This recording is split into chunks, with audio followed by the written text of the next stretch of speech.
하나님의 말씀은 요한복음 16장 25절에서 33절 말씀입니다. 말씀 중에 우리가 영상이 좀 있을 텐데 영상은 3번 카메라로다가 영상 화면을 맞춰 주시기를 바랍니다.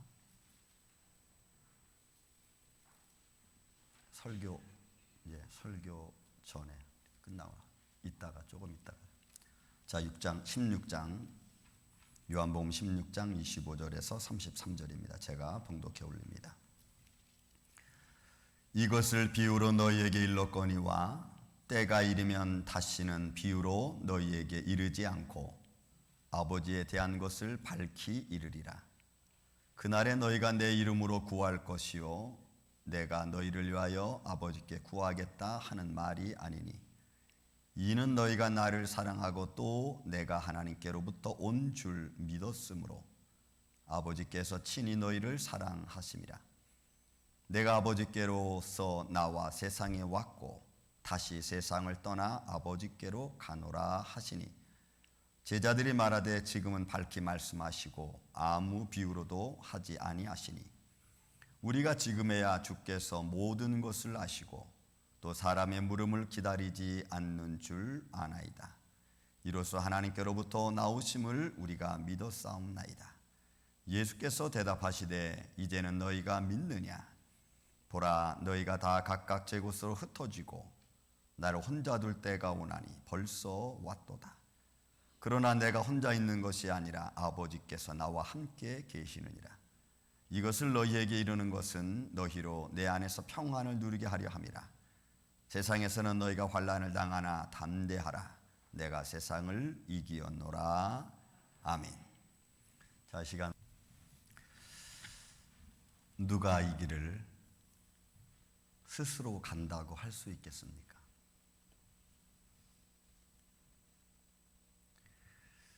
스스로 간다는 것은 불가능한 것 같습니다. 살아계신 하나님을 내가 분명하게 믿지 못하면 이 길은 갈 수 없을 것 같습니다. 물론 영화로 2004년도에 멜 깁슨 감독이 찍은 The Passion of the Christ라고 하는 영화지만 너무나 좀 잘 표현한 것 같습니다. 죄의 무게,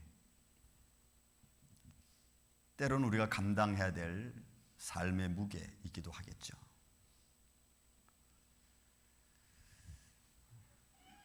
그 아픔이라는 것은 우리가 이거다 저거다라고 말하기 쉽지 않습니다. 왜냐하면 매 순간이 아픔이기 때문에 그렇죠. 여러분 방금 십자가를 보셨지만 그 십자가 달린 상황에서 땅에 떨어질 때 그 충격의 아픔, 충격으로 인한 고통, 세워질 때 충격으로 인한 아픔들, 누구를 위한 아픔일까요? 지금은 역사적으로 우리가 비아 돌로로사라고 하는 그 성전부터 시작해가지고 골고다의 산까지 올라가는 그 길을 14군데를 지정을 해놨습니다. 그리고 거기를 매년 성금요일 날 오후 3시에는 순례자들이 와서 비아 돌로로사, 예수님이 십자가 하신 길을 갖다가 십자가를 지고 행사를 합니다.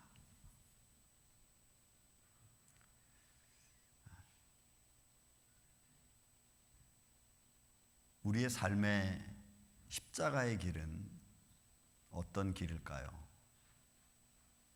그냥 역사적인 근거에 있었던 비아 돌로로사, 예수님의 십자가의 길은 그냥 그렇게 행사로 그쳐버리고 만다면 과연 내가 지금 걸어가고 있는 이 십자가의 길은, 아니 믿음의 길은 어디를 향하는 걸까 하는 생각이 좀 듭니다.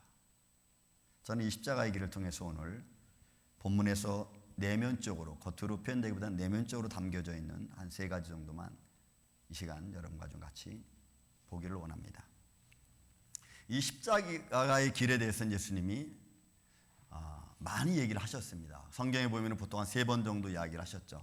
예루살렘에 가기 전에 제자들에게 예수님께서 내가 예루살렘에 가면 서기관과 대제사장들과 바리새인들에게 고난받고 그리고 죽을 거다. 그리고 부활할 거다. 이 말씀을 하셨습니다. 그런데 예수님도 그렇게 말씀하셨지만 우리가 제일 먼저 봐야 될 것은 이 십자가의 길은 그렇게 예수님 말씀하시기 전에 이미 성부 하나님이 첫 번째로 원했던 겁니다. 아버지가 원했던 길이라는 거죠. 여러분, 어느 아버지가 아들이 그 길 가는 걸, 그 아픔의 길 가는 걸 원했겠습니까? 그런데 아버지가 원했습니다. 잠시 후에도 말씀드리겠지만 그렇게 아버지가 원했던 이유가 있습니다. 그 길을 아들이 가야만 되는 아버지가 원했던 이유가 있어요. 그래서 예수님은 내가 이 길을 가는 것은 아버지가 허락하신 길이고 아버지가 원했던 길이라고 성경은 우리에게 수없이 말씀해 줍니다. 요한복음 17장 4절 말씀에 말씀합니다. 아버지께서 내게 하라고 주신 이 일을 내가 이루었다. 여러분, 아버지께서 내게 하라고 주신 일, 이렇게 했어요. 그것을 내가 이루었다. 그뿐만이 아닙니다. 구약성에도 이사야 53장 10절 말씀에 표현합니다. 예수께서 그에게 상함 받게 하시기를 원하사 질고를 당하게 하셨은즉, 여호와께서 그에게 상함을 받게 하시기를 원하사, 아버지가 원했어요. 뭐 때문에 아버지가 원했을까요? 이사야 53장 6절에도 표현합니다. 여호와께서는 우리의 모두의 죄악을 그에게 담당시키셨도다. 지금 여러분들이 멜 깁슨 영화에 봤던 것처럼 아마도 이보다 더 심하면 심했지 약하지는 않았을 것 같아요. 채찍에 맞는 장면도 여러분 보셨기 때문에 아시겠지만, 여러분 그 채찍에는 맨 끝에 여러분 쇠뭉치가 달려있죠. 그래서 한 번 치면은 살점이 떨어져 나가는 만큼 그 길을 아버지가 원하셨다. 그렇다면 그 하나님께서 그렇게 독생자 예수 그리스도를 이 땅에 보내시고 그리고 그 죄악의 길, 사망의 길을 이기기 위해서 그 길을 가로가셨다면 오늘 이 시간 우리는 그 은혜에 힘입어서 하나님이 내게 원하시는 십자가의 길은 무엇일까? 내게 원하시는 십자가의 길은 무엇일까? 죄와 사망의 법의 굴레에서 우리를 벗어나게 하시고 그 사망과 죄의 굴레에서 벗어나게 하시는 그 놀라운 은혜는 어디에 근거를 둔 것일까? 어떤 근거가 이 어마어마한 사건을 한 사람에게 다 지우게 하셨는가 이 말이죠. 그리고 지금 우리에게 원하시는 십자가의 길은 성경은 하나 딱 이야기합니다. 여러 가지로 표현을 하고 있지만 성경이 말씀하고 있는 것은 딱 한 가지입니다. 요한복음 17장 3절에 있는 말씀은 이렇습니다. 영생은 곧 유일하신 참 하나님과 그가 보내신 자 예수 그리스도를 아는 것, 믿는 것이라고 했습니다. 그리고 아버지가 원하신 것 딱 하나는 내 아들 예수 그리스도, 너희의 죄와 사망의 굴레에서 벗어나게 하실 예수 그리스도를 믿어라라는 거죠. 믿어라. 아버지가 원하는 거 하나요. 그 믿음의 방법을 여러 가지 편에서 말합니다. 나는 너희 하나님이 되고 너는 내 백성이 되고, 나는 처음이고 너희는 내가 처음인가 나중이고, 내가 너희를 죄와 사망의 법에서 벗어나게 하고 해방받게 하시고, 하나. 주님 우리가 원하는 건 하나예요. 독생자 예수 그리스도 그를 믿어라. 여러분 이 말이 너무나 심플하죠. 보는 자는 예수 그리스도 구리뱀을 보는 자는 사는 거예요. 사망에 거하지 않고 생명으로 거하는 거예요.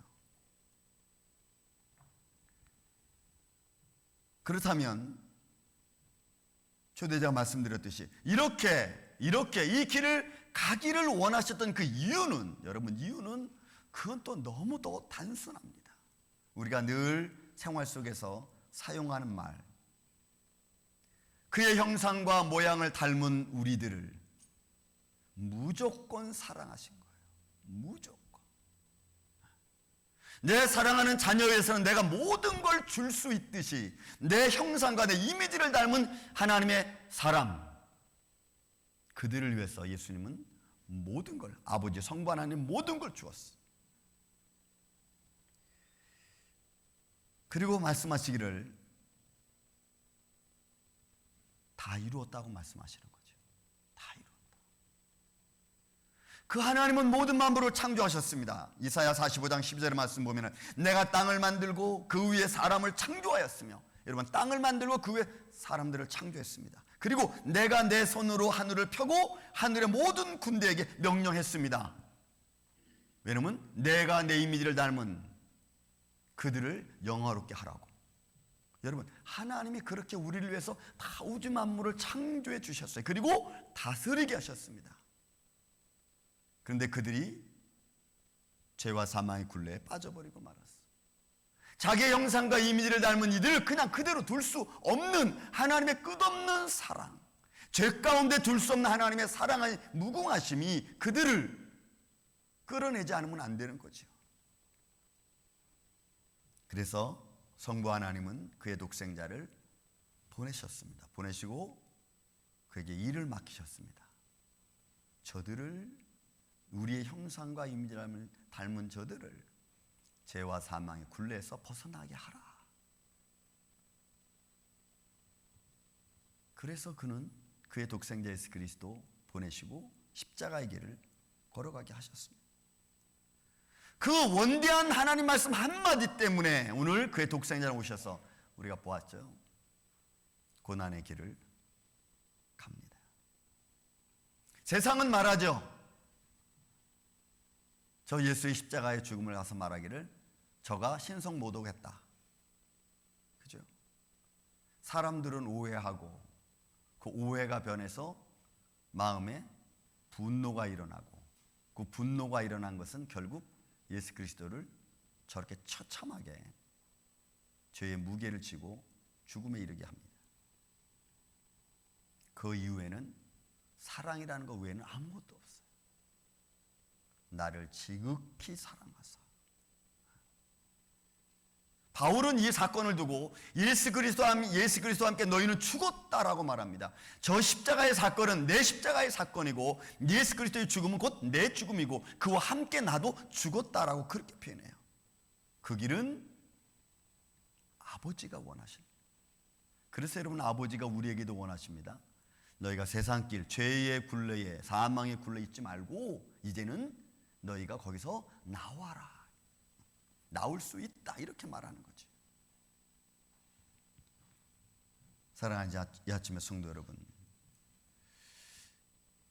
예수님에게 주신 십자가의 그 능력 때문에 오늘 우리가 감당하는 이 죄의 무게와 사망의 무게에서 여러분 마음의 평강을 얻으시기를 전 주의 이름으로 축원을 드립니다. 우리의 시작이 죽음에서 끝나는 게 아니고 그 이후부터 또 다른 하나님의 영광이 있다는 것을 우리에게 친히 말씀해 준 놀라운 사건입니다. 하나님의 명령, 성부 아버지의 명령은 곧 우리에게 영생을 주는 그 명령이기도 한 것입니다. 두 번째 우리가 봐야 될 것이, 여러분, 본문에 있는 말씀처럼 예수님의 순종하심입니다. 나 혼자 있는 것이 아니라 아버지와 내가 함께 있고 그리고 내가 그 길을 간다. 여러분, 본문에 있는 말씀, 우리가 25절부터 33절까지 있는 말씀 보면 제자들에게 다 이야기합니다. 이제서야. 그러니까 제자들이 그 말을 듣고 이제 진짜로 말씀하시는구나, 그렇게 말씀해요. 그리고 말씀하기를 너희가 나를 사랑하고 또 내가 하나님께로부터 온 줄을 믿었으면 아버지께서 친히 나를 사랑하사. 그리고 예수님은 그 길을 간다는 표현을 씁니다. 여러분, 이거는 똑같습니다. 순종이라는 단어는 예수님을 내가 절대적으로 믿지 않고서는 불가능한 겁니다. 내가 누구의 말을 듣는다는 것은 그분을 절대적으로 내가 믿지 않고는 들을 수 없는 거죠. 갈 수 없는 길입니다. 내가 저 사람의 말에 순종한다는 얘기는 내가 저분의 말을 신뢰하고 내가 믿는다는 마음과 내 액션, 행동이 담겨져 있는 거죠. 그러므로 예수님의 순종의 길은 하나님의 말씀에 따른 복종입니다. 내가 주의 말씀을 믿습니다라고 하는 거죠. 그렇다면 우리도 똑같습니다. 살아계신 주 예수 그리스도, 우리와 죄와 사망의 굴레에서 우리를 벗어나게 해주신 예수님의 십자가의 사건을 내가 믿는 만큼 순종하는 거죠. 믿는 만큼. 내가 믿는 만큼 그 길을 걸어갈 수 있습니다. 내가 믿는 만큼 그를 의지할 수 있고, 내가 믿는 만큼 내 삶에 변화도 가져올 수 있습니다. 육신을 가지신 예수님은 자신이 가는 십자가의 길이 힘들고 어렵다는 것 아셨습니다. 여러분, 우리가 겟세마네 동산의 기도의 영상을 잠깐 봤습니다만은 사단이 예수님께 계속해서 시험하죠. 그 영화에서 제가 아무튼 본 것은 사단의 초점입니다. 계속해서 겟세마네 동산부터 시작해가지고 십자가의 사건까지 사단은 계속 따라가면서 예수님에게 자꾸 좌절하는 말을 줍니다. 포기하게끔 합니다. 여기까지 왔으니까 됐다. 계속 포기하는 말을 해요. 그런데 그 사건에 대해서 여러분 우리가 봤듯이 사단이 오는 것을 뱀의 머리를 발로 밟아버립니다. 그리고는 십자가의 길을 걸어가는 거죠. 그의 유혹에 굴복하지 않겠다고 하는 예수님의 순종 절대적인 믿음의 마음이지요. 아버지가 나를 통해서 하시고자 하시는 일을 이루겠다고 하는 결심적인 마음이 여러분 겟세마네 동산에서 그 한 장면으로 표현되어진 거예요. 그리고는 그 길을 걸어가시는 겁니다.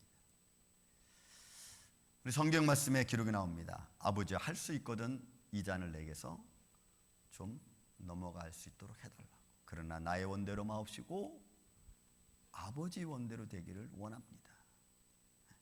그 힘써 간구했습니다. 누가복음은 이 힘써 기도하는 예수님의 모습, 여러분 우리가 봤지만 온몸에 땀이 흐르고 주룩주룩 흐르고, 누가의 기록은 그 땀방울이 바위에 떨어질 때 핏방울과 같았더라 라고 말했죠. 리 크리스토퍼의 예수는 역사라는 책 속에 그 모세혈관 터진 것에 대한 이야기를 제가 언젠가 여러분들에게 드렸습니다. 너무너무 힘을 줘서 기도하는, 힘을 주니까 내 모공 속에 있는 실핏줄이 터졌어. 그게 땀에 섞여서 떨어지는 그 모습. 그렇게 예수님은 순종의 길을, 아버지가 자기에게 두어진 십자가의 길의 무게를 감당하기로 결정하는 겁니다. 그 길은, 육신을 가지신 예수님은 우리가 너무나 잘 알다시피 요한복음 19장에 엘리 엘리 라마 사막단, 나의 하나님 어찌하여 나를 버리시나이까. 오늘 시편 22편에 있는 말씀, 내 하나님이여 내 하나님이여 어찌 나를 버리시나이까. 어찌 나를 멀리하여 돕지 아니하시며 내 신음소리를 듣지 아니하시나이까. 시편 기자의 고백. 너무나 힘들고 어렵다는 것 주님이 아셨기에 정말 육신을 가진 내가 과연 이 길을 갈 수 있을까? 죄 없는 육신을 가졌던 아담도 너무나 쉽게 포기를 했어요.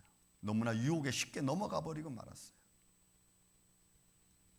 그 길을 아셨기에 예수님은 철저하게 기도로 준비하는, 내가 이 길을 어떻게 할 것인가? 내가 이 길을 어떻게, 주의 말씀, 아버지가 내게 주신 말씀에 내가 순종의 길을 갈 것인가? 여러분, 그 길은 진짜 살점을 뜯어내는 아픔입니다. 그 순종의 길이. 그래서 순종이 힘든 거죠. 살점을 뜯어내는 것까지 가야지 순종이 이루어지는 거니까 그 아픔은 말할 수 없는. 믿음의 결정도 그런 거죠. 내가 이 길을 하겠다. 내가 이 믿음의 길을 가겠다. 내게 주어진 사역의 길을 내가 가겠다라고 믿음의 결정을 내가 마음에 딱 내리면 여러분 그 길을 가는 데 있어서 살점이 떨어지는 아픔이 있습니다. 그래도 우리는 살점이 떨어져도 그 길을 가는 거죠. 그 길이 생명의 길이기 때문에 그렇죠. 마음의 살점이 떨어져 나가기도 합니다. 우리가 믿음 생활하면서 내게 주어진 십자가의 무게를 지고 갈 때 믿음을 지키기 위해서, 아니 믿음으로 순종하는 거죠. 믿음을 가진 내가 주의 말씀에 순종의 길을 가다 보면 마음의 상처, 마음의 살점이 떨어져 나가는 아픔이 있어요. 때로는 내 목숨과도 바꿔야 될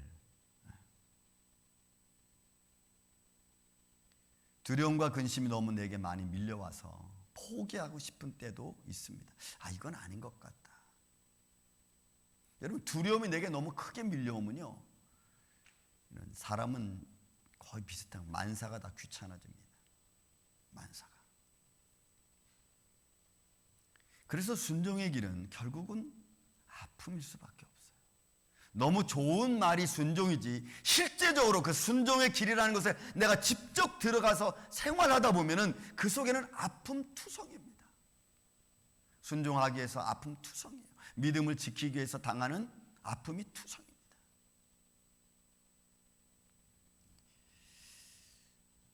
예수님은 이 말씀을 31절 32절 이렇게 표현합니다. 예수께서 말씀하여 이르시되 이제는 너희가 믿느냐? 보라, 너희가 다 각각 제 곳을 흩어지고 나를 혼자 둘 때가 오나니. 벌써 왔다. 그동안 같이 다녔던 제자들이 떠나가 버립니다. 같이 신앙생활하던 사람들이 떨어져 나가고 어떤 이런저런 상처로 아픔을 갖습니다. 그 아픔이죠.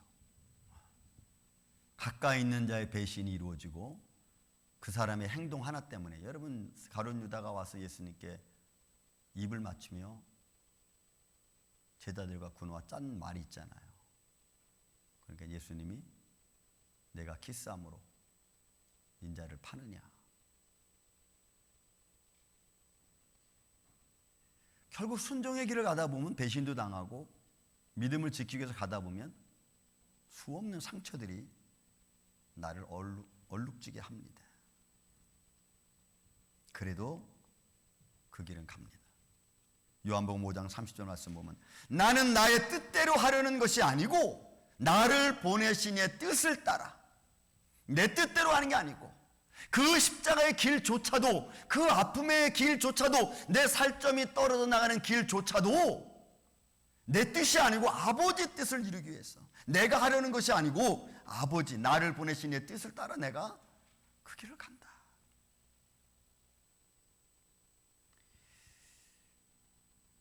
요한복음 6장 38절도 말씀합니다. 내가 하늘에서 내려온 것은 내 뜻을 행하려 함이 아니고 나를 보내신 이의 뜻을 행하려 합니다. 그러니까 예수님은 어느 것 하나도, 순종하는 것조차도, 절대적으로 아버지를 믿는 것조차도 다 아버지가 나를 보내서 하신 일이고 나를 통해서 아버지가 하시는 일이라고 그냥 그렇게 말씀하는, 어느 것 하나도 내 것이라고 말한 적이 없어요. 그렇다면 여러분, 오늘 이 시대를 살아가는 저와 여러분, 신앙생활하는 저와 여러분, 교회에 나와서 예배드리는 저와 여러분, 여러분 그 길 안에 생명이 있고 그 길 안에서 여러분 순종이 있다면 여러분 아픔의 길이라도 전 여러분들이 담대히 걸어가실 수 있는 이 아침에 저와 여러분이 되시기를 전 주의 이름으로 축원을 드립니다. 예수님은 죽은 자를 살리는 것도 아버지의 뜻이라고 했어요. 나사로를 살린 것도 여러분 요한복음 5장 21절에 보면요, 아버지의 뜻이라고 했어요. 그렇다면 이 십자가의 길은 결국 하나 더 먼저 우리 볼 것은 주님이 우리에게 주신, 이 십자가를 통해서 우리에게 주신 아주 놀라운 축복이 있습니다. 저는 그 축복이 영생의 길과 축복의 문을 열어놓는 거라고 봅니다. 이름 예수께서 33절에 말씀합니다. 이것을 너에게 이르는 것은 내가 너희로 알고 내 안에 평안을 누리게 하라. 이런 평안은 십자가상에서는 사실 없습니다. 여러분 그 십자가를 보시면서 거기에 평안이 있습니까? 근데 평안이 그 안에 있다는 거예요. 내가 환난을 당하나 너희가 환난을 당하나 담대하라 내가 세상을 이겼노라. 예수님의 환난 속에 십자가 속에 영생의 길이 있는 거예요. 예수님은 자기 십자가를 통해서 영생의 길을 열었다라고 말씀하는 거죠. 너희가 환난을 당하나 담대하라. 내가 세상을 이겼다. 왜? 이겼기 때문에 이미 영생의 길이, 영생의 문이 열렸다라고 말씀하는 거예요. 그래서 우리는 그 길을 담대히 갈 수 있는 거죠. 왜? 주님이 이미 열어놓으셨기 때문에. 여러분이 영생의 문제는 내 생활 속에서 두 가지를 동반합니다. 영생의 문제는, 영생의 이 길은 내가 생활 속에서 내 삶의 두 가지를 동반합니다. 그 하나는 믿는 생활이에요. 계속해서. 그 다음에 그 믿음의 생활 통해서 예수 그리스도의 부활과 연결되는 겁니다. 믿음의 생활이 여기서 끝나는 게 아니고 오늘도 믿고 내일도 믿고 글패도 믿고 1년 후도 10년 후에도 계속 믿음의 생활이 계속돼서 언제까지? 그게 영생에 이르는 부활의 문제까지 이르는 거예요. 여러분 믿음의 문제는 믿음이라는 것은 우리가 살아있을 때만 존재하는 겁니다. 우리가 육신의 몸을 갖고 있을 때만 믿음이 존재하는 거예요. 우리가 죽고 나면 믿음이 필요 없어요. 우리가 죽고 나면 믿음이 필요 없습니다. 죽은 사람한테 너 예수님 믿어라고 말할 수 없어요. 그죠? 믿음은 우리가 살아있을 때만 필요한 거예요. 그런데 내가 살아있을 때만 필요한 그 믿음은 내 영생을 좌우합니다. 내 영생을 좌우해요. 죽고 난 사람에게 믿으라고 해놓고 영생 갈래? 말하지 않아요. 살아있을 때 믿으라고 말하고 살아있을 때 그 믿음이 너를 영생의 길로 인도한다고 말씀합니다. 그래서 예수 그리스도의 살아계신 주가 십자가를 지고 다 이루었다라고 하는 그 말씀 속에 영생의 문이 열려지는 거예요. 구원의 문이 열려진 거죠. 그래서 말씀합니다. 믿어라. 믿는 거 외에는 아무것도 없어요. 근데 그 믿음은 신실함을 말해요. 신실함을 말해요.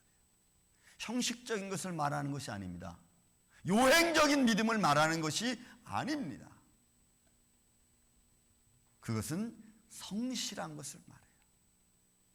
그 믿음의 길이 결국은 우리가 평생 가야 될 우리의 삶의 모습입니다.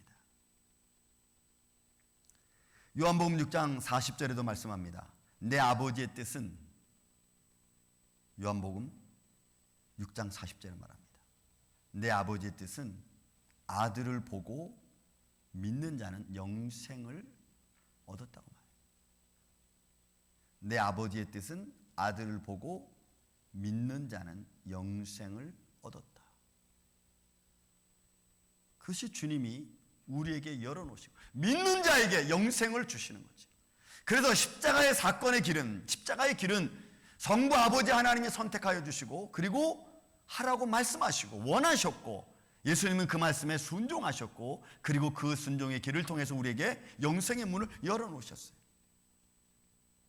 여러분 고린도전서 15장 14절에 말씀합니다. 고린도전서 15장 14절에 그리스도께서 만일 다시 살아나지 못하셨으면 우리가 전파하는 것도 헛것이고 또 우리의 믿음도 헛것이다. 그죠? 영생의 문제는 믿음의 생활과 부활의 문제와 연결되어져 있습니다. 연결되어져 있어요. 예수 그리스도께서 다시 살아나지 못했다면 내가 믿는 것, 전하는 것 다 헛것이라는 것. 그럼 저와 여러분은 이곳에 와서 예배드릴 이유가 아무것도 없습니다. 부활이 없다면. 또 요한복음 5장 24절에도 말씀합니다. 나 보내신 이를 믿는 자는, 나 보내신 자를 믿는 자는 영생을 얻었고 사망에서 영생으로 옮겨졌느니라. 이것도 믿는 자에 대한 거예요. 그래서 십자가의 길은 결국 우리로 하여금 봐라, 믿어라, 그리고 그 안에 영생의 문과 구원의 문이 있다고 우리에게 철저하게 가르쳐주고 있는 말씀입니다. 여러분, 그럼 우리는 지금 어떻습니까? 예수님이 걸으신 십자가의 길을, 우리에게 이렇게 영생의 문과 부활의 축복의 문을 열어주셨는데 우리는 지금 제대로 걸어가고 있나요?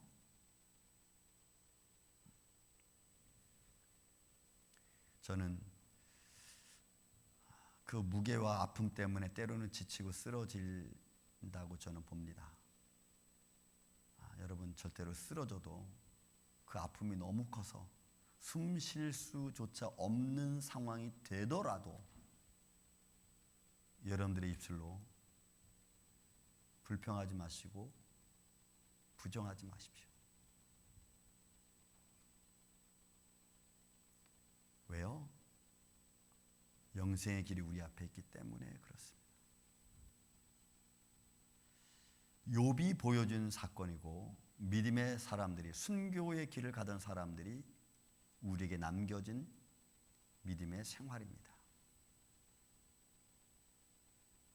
그래서 그 십자가의 무게를 여러분들이 감당하시고 주님의 길을 여러분들이 따라가심으로 이번 사순절 기간, 이제 다음 내일부터 시작되는 새벽 기도회, 여러분 우리 마음으로 하나가 돼서 주님의 십자가의 능력이, 그 십자가의 아픔이 아니라 그 평강이 나를 주관하셔서 내 삶을 인도해가는 놀라운 축복의 삶, 영생의 길이 우리 앞에 있고 그 길을 담대히 걸어갈 수 있는 우리의 자신 되게 해달라고 여러분들 기도하시고, 이 사순절 기간에 이런 믿음이 성숙해지는 복된 시간 되시기를 주님의 이름으로 축원을 드립니다.